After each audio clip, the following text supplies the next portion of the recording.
د لوړو زده کړو سرپرست وزیر د دغه وزارت اړوند شهریارا سترګو او میوند تدریسي روغتونونو څخه لیدنه او څارنه وکړه.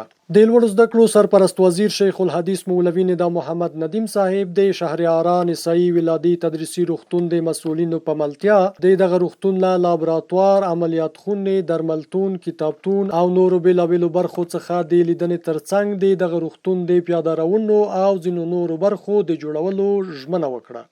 همدارنګه د لوړو زده کړو سرپرست وزیر د سترګو تدریسي روغتون له مشرتابه سره تر خبرو وروسته د دغه روغتون له بیلابیلو برخو څخه هم لیدنه وکړه او د دغه روغتون ستونزې یې له نږدې ولیدې. وروسته د لوړو زده کړو سرپرست وزیر د میوند تدریسي روغتون ته ولاړ. د دغه روغتون له بسترخونو، لابراتوار، عملیات خونې او د مسجد له نیمه کاره ودانۍ څخه یې لیدنه وکړه.